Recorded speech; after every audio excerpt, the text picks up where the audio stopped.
Welcome to Throwback Thursday, where we bring you a homeopathy hangout episode from our archives in case you missed it first time round. Because this episode may be a couple years old by the time you hear it as a throwback, some of the special offers, links, or content may not be valid anymore, so please keep this in mind when listening. You're always welcome to reach out to us at info@eugeniekruger.com. Enjoy the episode.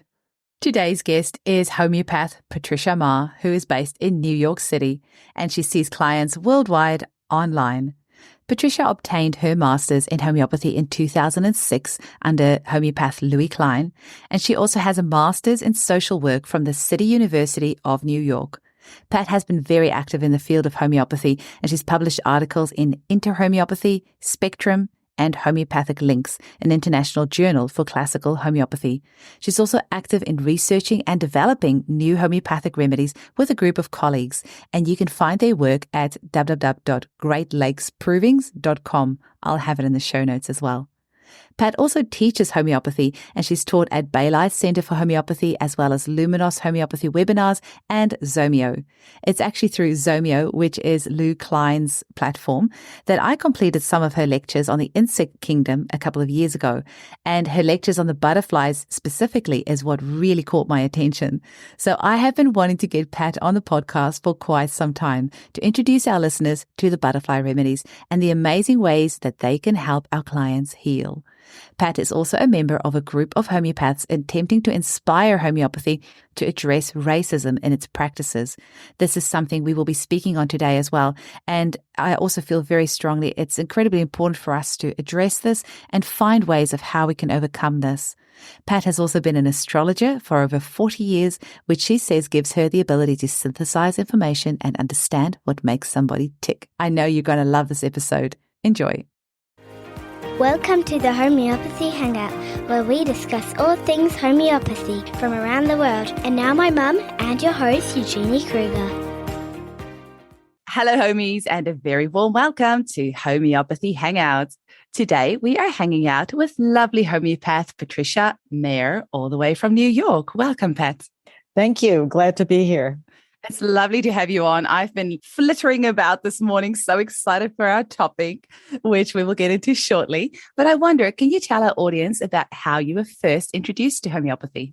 Sure. I think it probably goes back about 20 or 25 years when I was living in Boston, Massachusetts. Both my partner and a couple of very good friends, they kept saying to me, you should see a homeopath. You would love homeopathy. You would love everything about it. You would love its relationship to nature. You would love just how it operates as a system of energy and healing. You should check it out. And so they recommended that I go to a local homeopath in Boston. And I did. I went and saw Dan Cherry, a wonderful homeopath. And I saw him for years. And my friends and my partner were absolutely right. From the minute I had my initial consult with Dan Cherry, I just completely fell in love with the practice of it, with the deep listening that the homeopath has to have in working with people. And I loved the process of it. I loved the energetic healing. I just absolutely loved it. And so I started doing a lot of reading on my own. And I'm trying to think, I was probably in my 40s at that time. And I had a life of working in social change nonprofit organizations or NGOs. And that was really what I was all about. I was all about social justice and working in many different organizations. And I knew that I was kind of coming to the end of that. And I thought, this is the next thing I want to do. Mm-hmm. So I started studying formally when I was 50. Wow, amazing. Yeah. So I knew that it was going to be my next manifestation in my life. And I certainly love it. And it's been a wonderful thing to be doing for the last 15 years. Well, that kind of leads us into our next topic about transformation. are the butterfly remedies. And, I'm so glad that you did make this transition, because your teaching on the butterfly remedies has been completely invaluable to my practice. There's not many homeopaths that use the butterfly remedies, and your teaching on Zomio has just been so helpful to me. I discovered it a couple of years ago. And when I was like, what, we've got butterfly remedies? That just completely resonated with me. And then suddenly I had one case after the next coming into my clinic. So when you said that you would be happy to come on the podcast today to talk about butterfly remedies, I was jumping out of my skin. So I wondered that, with this podcast, I'm always trying to get the general public to understand the incredible plethora of tools that we have to help them. Mm-hmm. And one of them is our wonderful butterfly remedies. So can you tell us what got you into it, why you enjoy using them, and maybe just, what sort of cases we use them for? So I'm going to leave the floor to you, and you introduce our audience to this beautiful world of butterflies. That's great. Well, I'm thrilled, and I could talk about butterflies for a long time. We've got an hour. Go for it. Okay.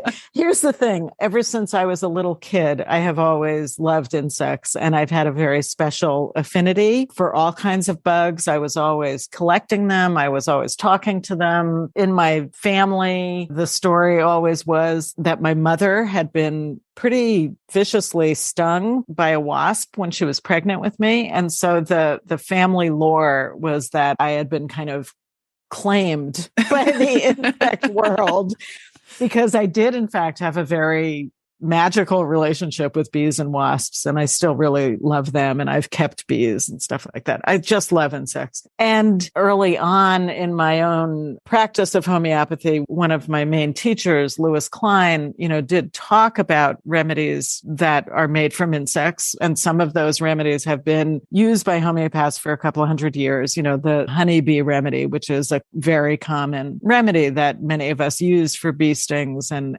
skin eruptions. And of course, the remedy made out of ant. And, they've been in our toolbox, for a long time. And a French homeopath named Patricia Maher did a number of butterfly provings. And I'm sorry to say she's now an ancestor and has passed on, but she did some pretty groundbreaking work about butterflies. And Louis Klein was able to develop some of those themes and also teach them. And so I was very excited about hearing about butterflies as remedies. And then I started proving remedies made of butterflies myself. And I've made quite a few remedies made of butterflies, which has really expanded my own understanding of what these remedies are about. So in my sense of butterflies, they are remedies that are really needed in today's world, because they have to do with trauma. They have to do particularly with children being in danger, or children not being parented well and having issues that may arise from that. A lot of issues of anxiety with children. Also, if children have lost a parent at an untimely time, at an early age, say, or if a parent has lost a child, these can be very powerful remedies for parents who are in a deep grief about having lost a child. So we see that the primary issue with these remedies, for most of the butterfly remedies that I'm familiar with,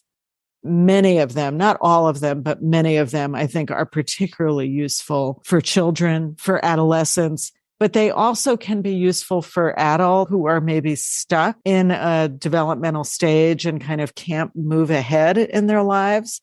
They can also be really useful remedies for people who suffer from ADHD, people who have attention issues, and that can be for children or adults, of course. And of course, adults who are walking around with histories of abuse and have PTSD trauma that still plagues them. So there's a pretty wide range of ages that we might think of these remedies for, but one of the very key themes certainly has to do with children, either children who have died or children who are suffering from the loss of a parent or from abuse or from instability in some way. So they're very powerful remedies. And I use them a lot. I've used them a lot in my practice. Me too. And one of the things with this podcast as well is that us as homeopaths know that there is not a thing on the planet that we cannot help you with homeopathy. And so often, like just yesterday in my group, somebody asked, is there a remedy for prolapse? And, I put some remedies in there, and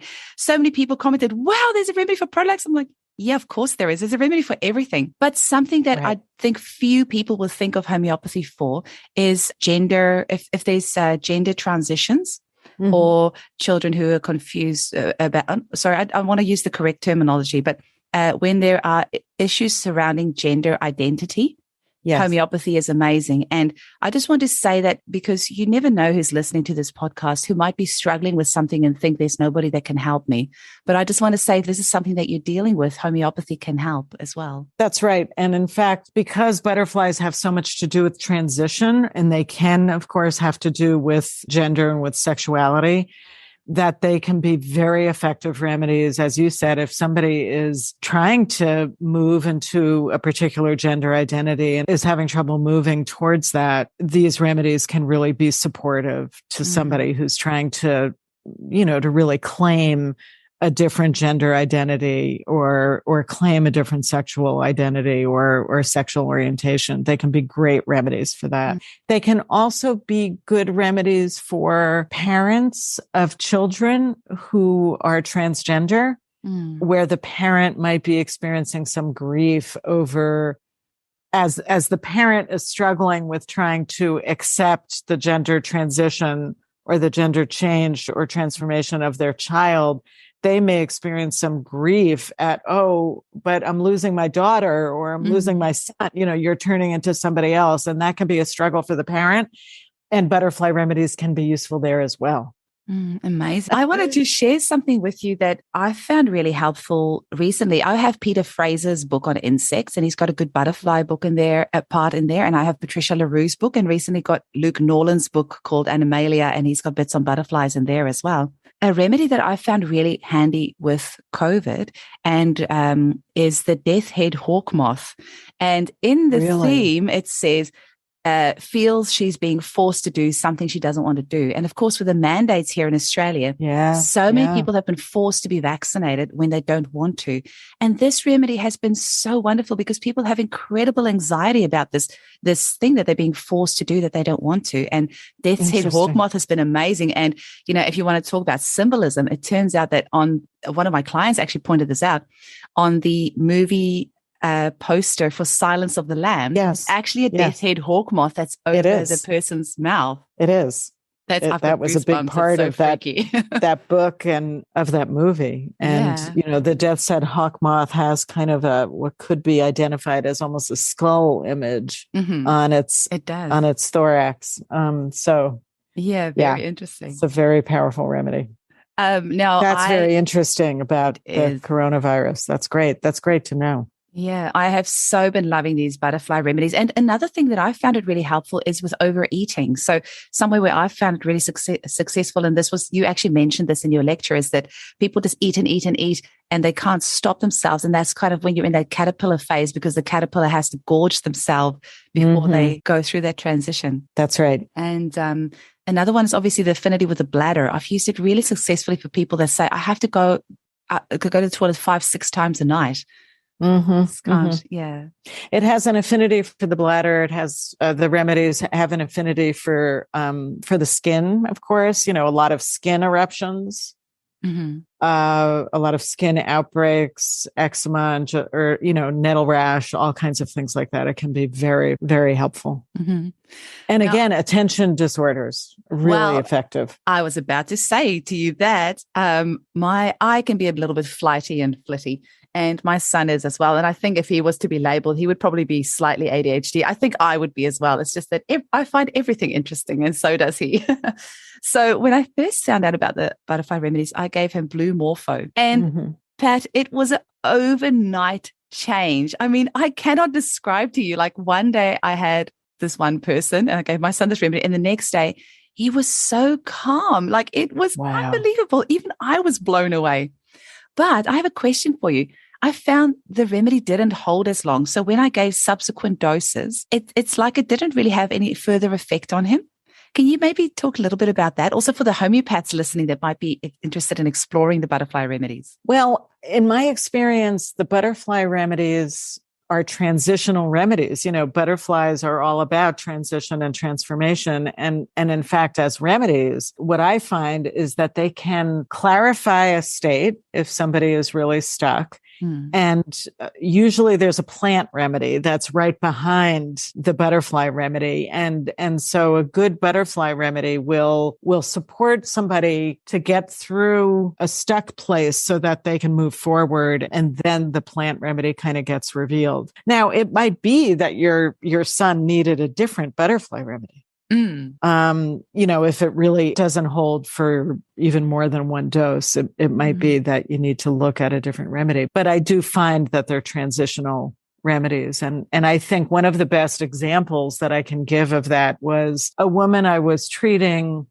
I had treated her initially over still being devastated from the breakup of a marriage. And in the course of the breakup of the marriage, a daughter had died of a long-term bout with cancer. A daughter had died at about the age of 15, I think. But the primary issue that the mother came to me with initially had to do with her grief over the marriage and her difficulty sort of moving on from the breakup. And then I think it was even a year later. I mean, she did really well. I don't even remember what the remedy was that I gave her initially, but it was a good heartbreak remedy. And she did well and was moving on with things and moving on with her life. And then all of a sudden, I think it was the anniversary of her daughter's death, and she got really hit hard by grief, and she just couldn't move past it. And so she contacted me, and she was talking about the loss of her daughter and just how hard it was. And all of a sudden, I just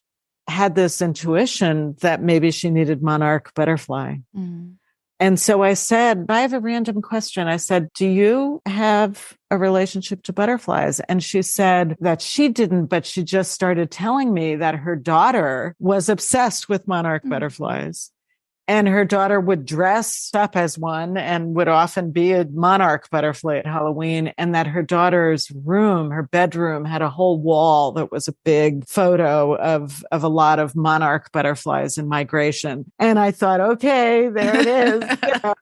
And that's the other thing about a butterfly prescription, is that when you're taking a case, for the homeopaths who are listening, you just get an instinctual sense, oh, this person needs a butterfly remedy. It's not a linear judgment or discernment. It's not something you necessarily get to by going to the repertory. It's an instinctive prescription.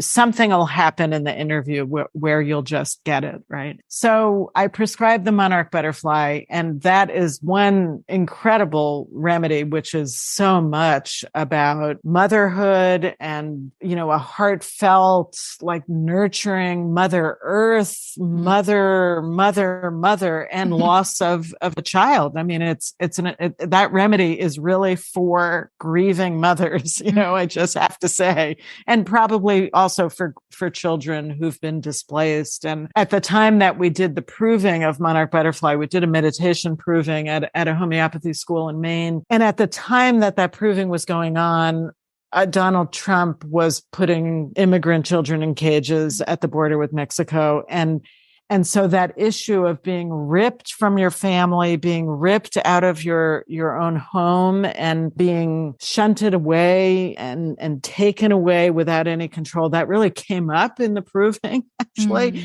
And it really felt like, oh, this is the remedy that the parents and the children who are suffering from those events at the border of the US and Mexico, this is the remedy that could have helped them, But anyway, the night after I had this conversation with this mother who was grieving her child, she wrote me the next day, and she said that night she had the sweetest dream that her daughter came to her and hugged her. And there was all this kind of resolution and love in the dream. And she said she really felt like it was a visitation from her daughter. It was very beautiful. And she did wonderfully on the remedy. I mean, it really helped her get through this triggering of the grief. And she was again able to move out of that and then move into a different state. And that's often, what I find with the butterfly remedies, is that they help move a person along. Oh, that is so beautiful. It's a very, very powerful remedy. I've used it a number of times for mothers grieving the untimely death of their children. Mm-hmm. I see it making you weep. I'm sorry. Yeah, no, it's just beautiful. I mean, because that's the power of homeopathy. And just yesterday I was listening, because I'm interviewing Anna Vivark later on today. And so I was listening to some YouTube videos with her, and somebody asked her, what is a beautiful case? And after that, I kind of had it in my head the whole time. I went for a walk this morning. I was thinking, what makes something a beautiful case? And I would say that was a beautiful case. So like that's, when it's just, there's intuition involved and there's just this beautiful, deep healing involved. I would say that's a beautiful case. Yeah. And, I've also seen other wonderful transformations, of course, happen all the time on homeopathic remedies, but I have such a strong feeling about butterfly remedies, and I feel like we need more of them. Every butterfly that I've proven and made a remedy from, like, it has a very specific picture. The general themes are there, but with each butterfly, you get a very different picture. And I think knowing what the specific picture is of each butterfly is really, really important. It really is. I had this one client, Pat, this was last year, and she was allergic to life. So she had every sort of allergy, all sorts of skin conditions, so many issues. And I don't know how I got onto Blue Morpho. But I said to her, this is the remedy I'm going to give to her, and I explained to her what it is. And she pulled up her long sleeve shirt and showed me a blue butterfly tattoo on her arm. There it is. Yes. I was trying to think if it was this week or last week. And I said to the lady, I'm going to give you a butterfly remedy. And she said, we released butterflies at my wedding. Oh, so there it is. Cool. Yeah. Yeah. It is. And when you were saying about often somebody needs a plant remedy after a butterfly remedy, I found Budleia, which is obviously made from the butterfly bush, which is also a big remedy for all sorts of trauma. That's right. A really good one as well. And for people who are working with children, I've used Budleia with a teacher I was treating who also had some PTSD. She worked in a big urban school, and there had been a kind of a violent attack of a teacher, and a lot of trauma that teachers and students experienced. She had lived through that. And then a couple of years later, there was another incident, and she was re-traumatized and really, really triggered by it. And butterfly bush became sort of her go-to remedy to really help her deal with the re-triggering of that trauma. And the sense of having to decide kind of who to attend to first. Do I take care of this child who's traumatized and asking for my help, but what about the teacher, my colleague who got hurt? Like, she felt very guilty and very overwhelmed by kind of responsibility and overwhelmed by the trauma. And that was a great remedy for her.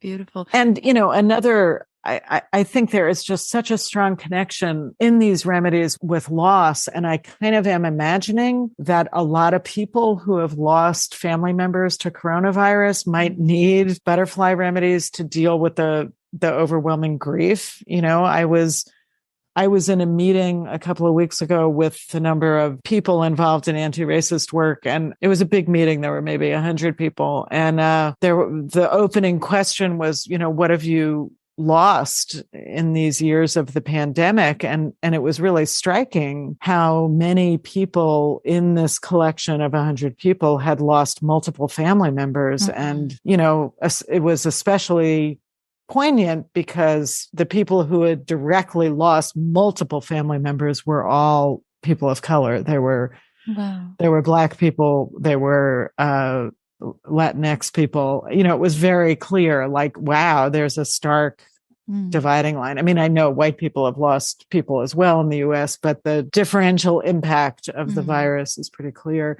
So anyway, there's a lot of people walking around this country and the world who are experiencing a huge amount of grief, a huge amount of loss. And I think butterfly remedies can be very helpful.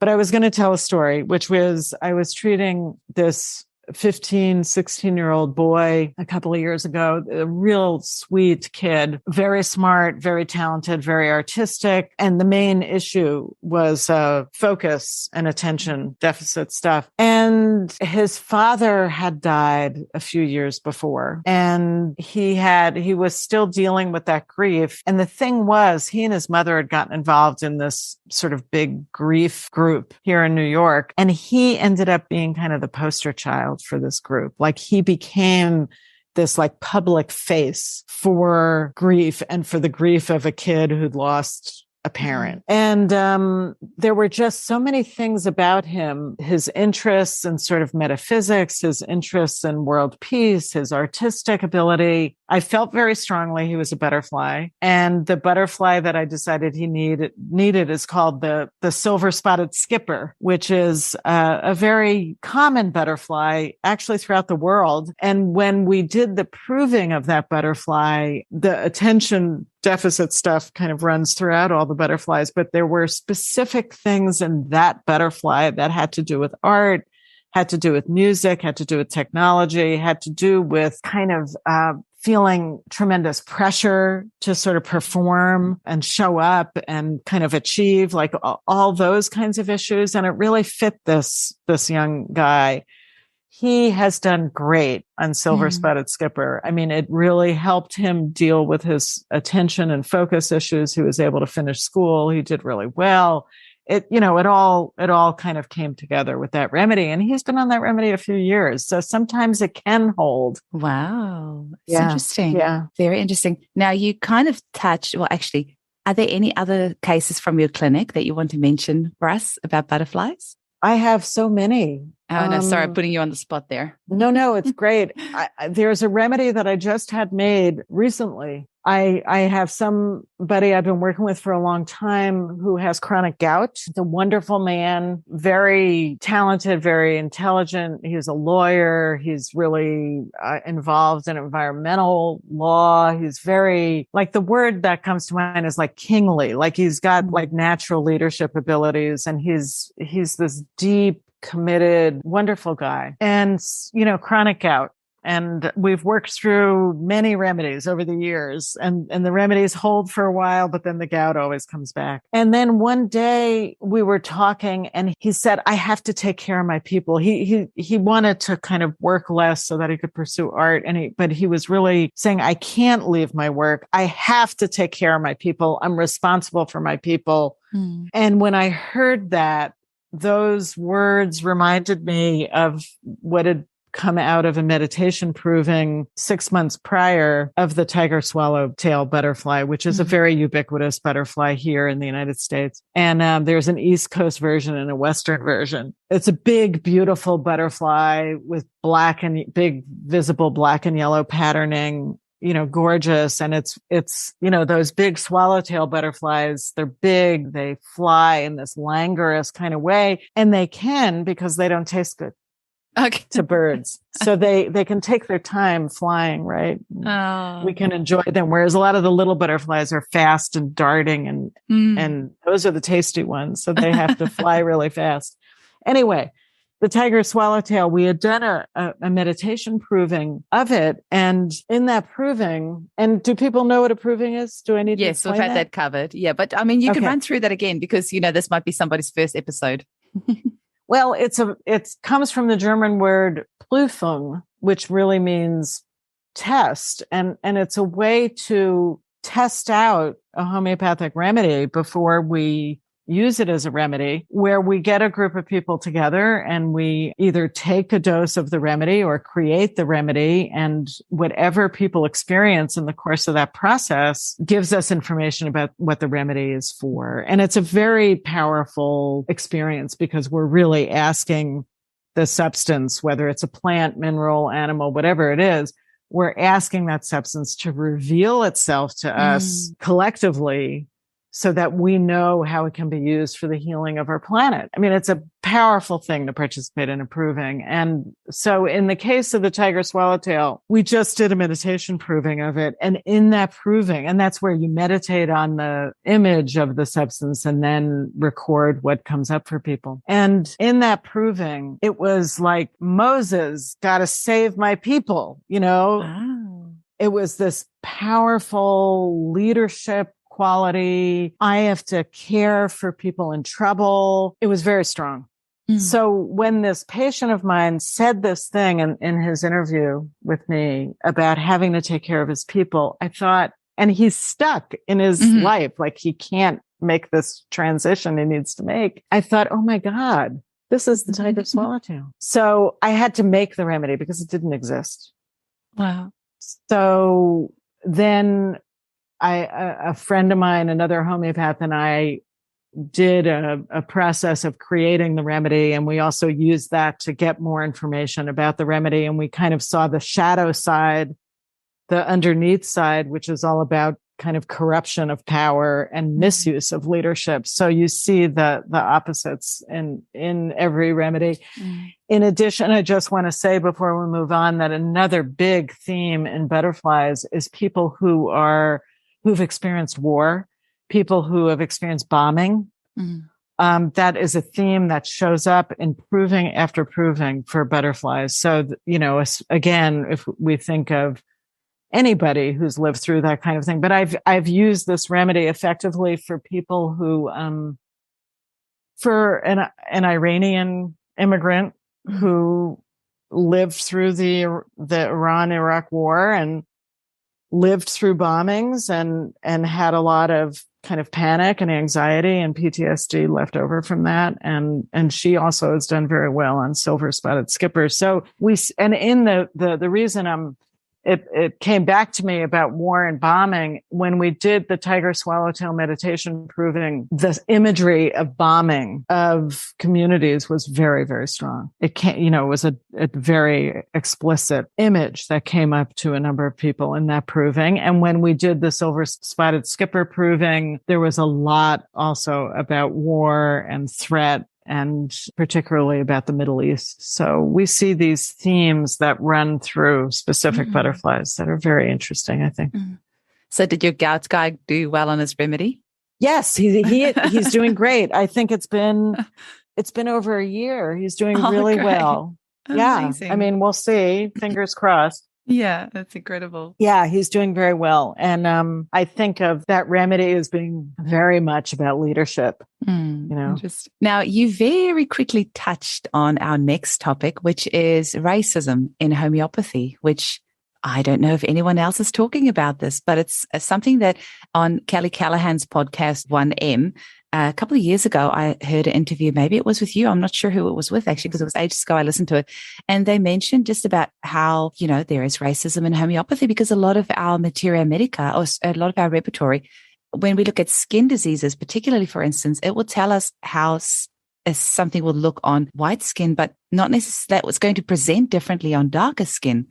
And I thought that was really interesting. It's, embarrassingly, it's not something that I had ever thought about. And suddenly it just hit me really hard about, wow, we really do have racism even in homeopathy. So that's something that's close to your heart and that you've done some work on. Can you tell our listeners and the homeopaths listening as well a bit about what work you're doing in that area at the moment? Well, thanks for asking about that. And, as listeners probably know, the topic of racism has really been upfront and really front and center in the United States in the last few years with all the murders of Black people that have been happening and the uprisings around that and the demands for accountability. So this is an incredible moment of tension in the U.S. about racism.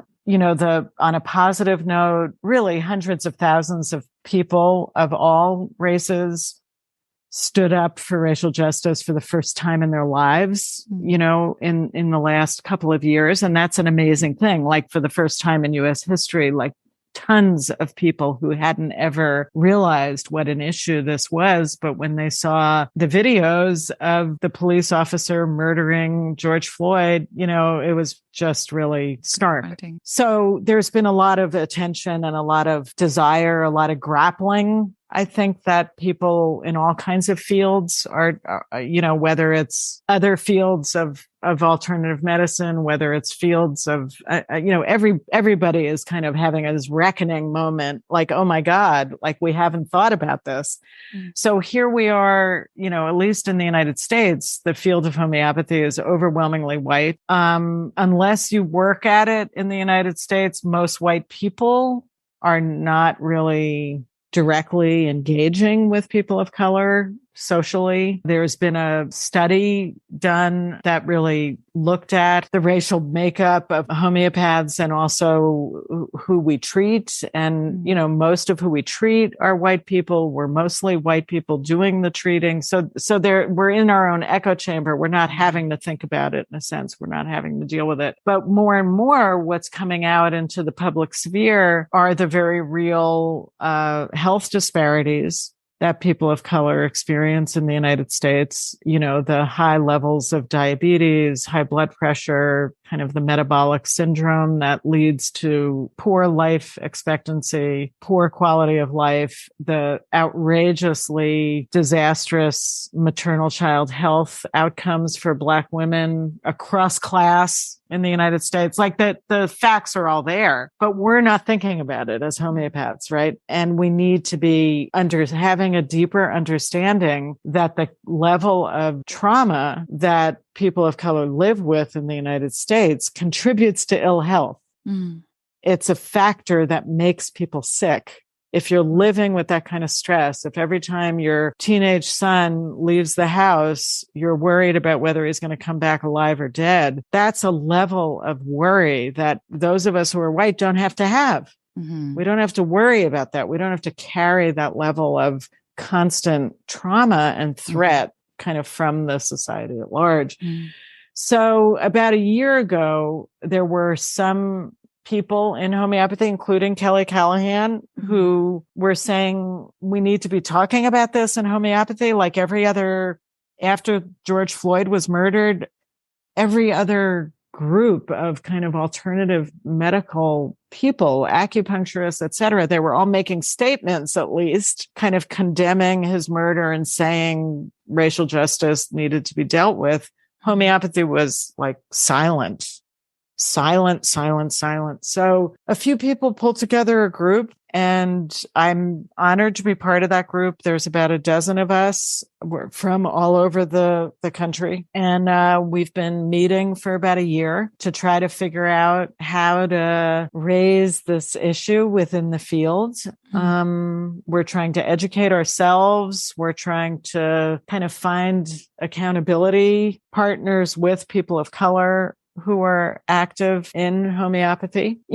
Some of the women of color in our group who are homeopaths have shared with us their experiences of being in homeopathy school and people just saying incredibly thoughtless things to them and the whole atmosphere being as if they didn't exist, So we have a lot to deal with as a field, as any field does that's kind of overwhelmingly white. I think that homeopathy's roots come straight out of Europe. Of course, the thinking is in the Materia Medica is based in old white male standards. I mean, the way women and women's bodies are described in the repertory is the way sexuality is described. Yeah.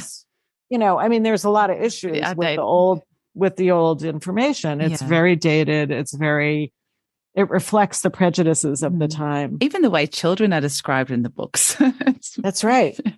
Yeah. We're very aware that if we're in a field that's about healing, if we don't understand racialized trauma, if we don't understand the dynamics of racism, we're not going to be good at our job. I mean, many of us are treating people of color. So we need to understand, we need to have a sense of our own biases. We need to understand where we're coming from. We also need to understand kind of the flip side and kind of what whiteness does to us as well, that creates other problems.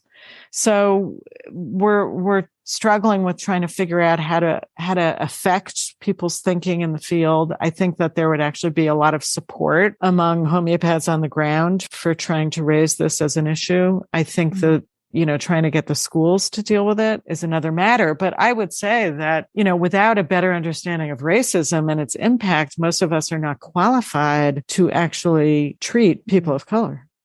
And did you say that you're working on a syllabus type thing that you can put out to schools? I think you mentioned something about that.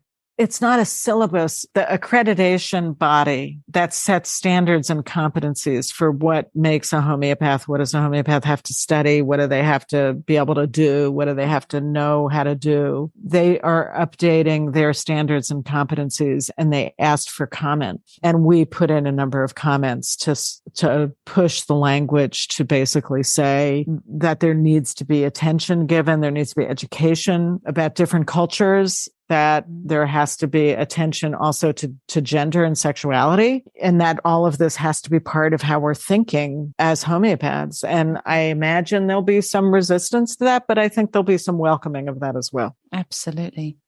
So myself growing up in the 80s in South Africa, where apartheid was obviously really big, right. It was a very interesting time to live through. And then, the changes that came after that. And I think I was about 13 when we had our first student of color enter our school. So that was very, very, very interesting. But my husband and I, we have decided not to get the COVID vaccination. And obviously here in Western Australia, we have vaccine passports now. So that means that we're not allowed to go into restaurants to sit down for a meal.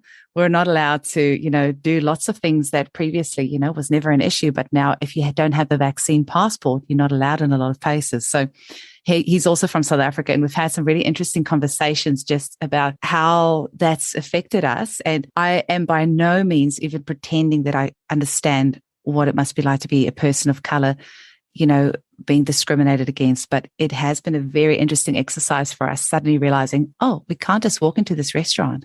We can't just, and then seeing, you can't help but reflecting on how we grew up and how, people of color were treated when we were kids. And now suddenly, we're not allowed in places because of our personal health choices. So, it's been a very interesting experience. And I'm so glad that you've talked about this, because there's obviously a lot of work that still needs to be done around this topic. Yeah. And especially gender. And at the end of the day, people just need to chill out and accept everyone. We're all so different. And it's actually just so beautiful that we're all so different. Imagine if we're all the same. That would be so boring. It's true. It's true. And just celebrating each other's differences and, instead of trying to put everyone in a box. Yeah. That's right. And in a way, I kind of feel like the butterfly remedies almost relate, like the two topics that you've been speaking about today almost relate in a way. You're right. I mean, they do both have to do with transformation. Absolutely. And I'm actually very hopeful. I know there's a lot to be distressed about in our world, but in terms of the racial justice work, I feel very hopeful about it. Now, Pat, I always at the end of the episode ask my guests their 3 favorite homeopathic remedies and why, but I'm going to limit it for you to your 3 favorite butterfly remedies and why. Oh, wow. I know that's going to be hard. Well, I think I have to say monarch butterfly, again, because it's got to do with this like delicious, nurturing Mother Earth kind of presence, and it's a beautiful remedy. I really love the silver spotted skipper. I've used it a lot. And, any homeopaths that are listening that know about the silver series in the periodic table and Jan Schulten's work, it's a remedy that really reflects the themes of silver. In terms of art and creativity and kind of being special, Well, I'm interviewing Jan this afternoon and I'm so nervous. Jan's great. He's very easy and easy to talk to. What would be my third? It's really hard to choose. I love the tiger swallowtail just because I'm fascinated by it, and I didn't have a chance to talk more about it, but the kind of shadow side of it is really intense. And I'm sort of intrigued to see how that's going to show up in people, because it's about, misuse of power as opposed to the beautiful kind of Moses-like leadership. So, but anyway, I think I love them all. It's really hard to choose. Incredible. And Pat, how can people get hold of you if they want to make a booking or if they want to find out more about your work? Patricia Maher homeopathy.com is my website, and that's Maher, Maher. And I can be reached at pat@patriciamaherhomeopathy.com. Excellent. And we'll have that in the show notes as well. Thank Great. you so much for coming on today. It's been wonderful chatting with you. I was so looking forward to today, and you have not disappointed. I have learned so much, and it's just been absolutely wonderful. Keep up your amazing work, and please make us some more butterfly remedies so we can play with all of them. Thank you. And I encourage you to make some too. You've got great butterflies there in Western Australia. So we should talk. Okay, I'll get my net out. I'm going away next weekend. I'll take a butterfly net. Thank you. I really enjoyed Thank you. the opportunity to be with you. So have a good day. Bye. Bye.